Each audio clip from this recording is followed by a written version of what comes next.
Bem-vindos a esses momentos de estudo sobre o livro de Gênesis, ao fazermos uma breve análise sobre o reinício da história da humanidade após o dilúvio, com a construção da Torre de Babel.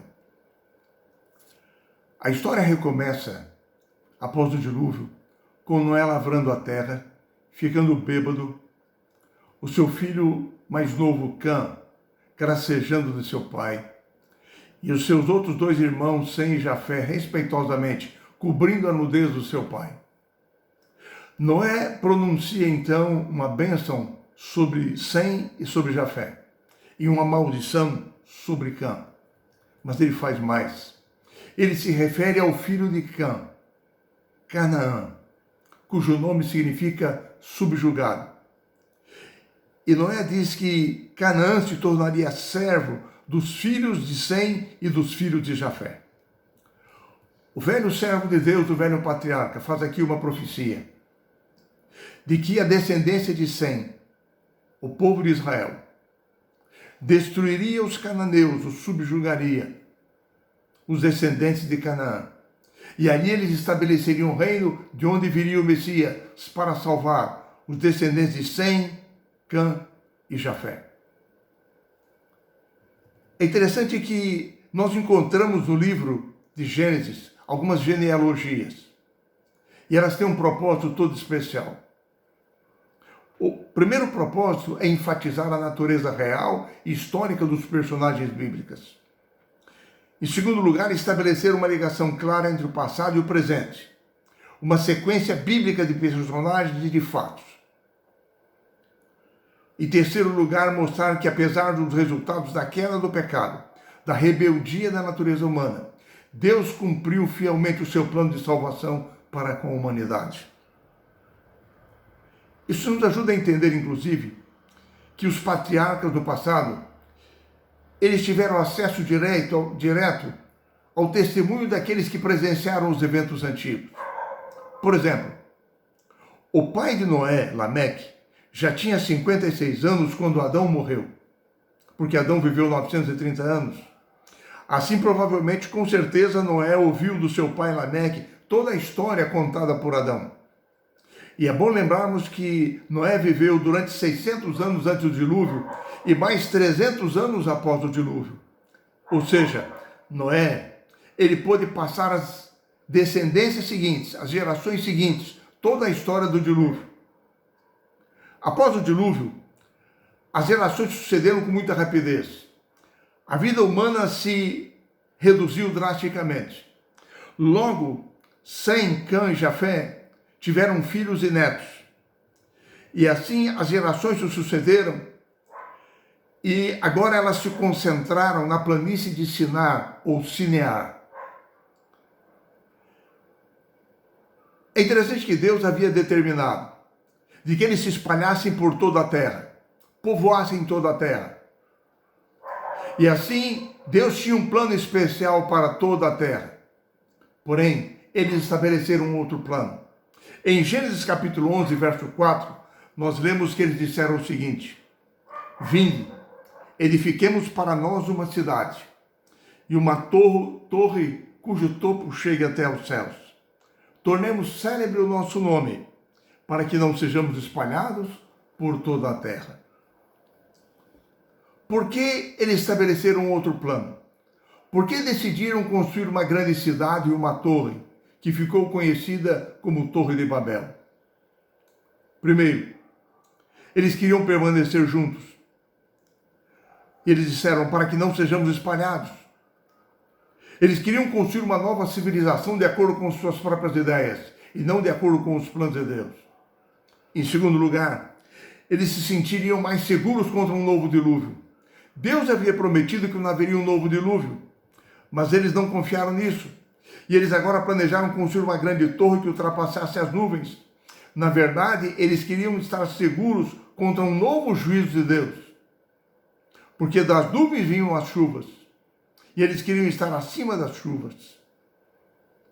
Terceiro, eles queriam ter mais poder. Construindo uma grande cidade, com uma grande torre, eles estavam continuando a mesma visão que havia se iniciado no céu com Lúcifer, que desejava ser semelhante ao Altíssimo. Essa ideia havia sido transmitida a Adão e Eva, que desejaram se independer de Deus e serem semelhantes a Deus. E agora eles queriam não precisar mais de Deus, se independerem dele, construir uma nova civilização com mais poder, segundo a sua própria visão. Em quarto lugar, eles pretendiam usar o seu poder de união para a execução do mal. Antes não havia dado certo, antes do dilúvio, haviam sido destruídos. Porém, agora, eles queriam construir uma grande metrópole, que fosse a capital do novo mundo. E o seu nome se tornaria célebre para as gerações futuras. Então, em quinto lugar, eles queriam reconhecimento para o seu nome por parte das gerações futuras. Isso era um desafio aberto a Deus. Eles queriam ser honrados, não o Senhor. O local onde eles construíram a Torre de Babel, a planície de Sinar ou Sinear, na Mesopotâmia, reaparece depois no livro do profeta Daniel, como lugar para onde Nabucodonosor levou os utensílios que ele levou do templo em Jerusalém, e o lugar onde ele construiu a grande estátua de Daniel, capítulo 3. A cidade de Babilônia foi edificada naquela mesma região. Os babilônios conservaram de modo distorcido em tabletes de argila a história do dilúvio. E Babilônia tornou-se na Bíblia um símbolo de orgulho, de presunção, de tentativa de ocupar o lugar de Deus. Naquela região até hoje podem ser encontradas ruínas de torres construídas à semelhança da Torre de Babel. Mas enquanto levantavam aquela torre, a Bíblia diz o seguinte: então desceu o Senhor para ver a cidade e a torre que os filhos dos homens edificavam. Deus não precisava descer para ver. Deus sabe tudo. Mas mesmo assim ele o fez porque ele se importava com aquilo que estava acontecendo. Ele sabia que tinha que intervir de novo na história humana para reafirmar a sua supremacia. Além disso, através de toda a Escritura, nós percebemos que Deus está sempre envolvido com a humanidade. É o seu movimento em nossa direção que redireciona a nossa vida e que nos salva. Assim, Deus teve que fazer mais uma vez na Torre de Babel. E ele disse: olha, isso é apenas o começo. Agora não haverá mais restrição para tudo aquilo que eles intentam fazer. Se eles não tivessem sido impedidos por Deus, teriam pervertido o mundo já em seu reinício. E como ficaria o plano da salvação? Assim, Deus disse: vinde, desçamos, confundamos a sua linguagem, para que eles não continuem a edificar as cidades. O nome Babel significa porta de Deus, mas existe em hebraico um verbo, o verbo balal, semelhante, que significa confundir.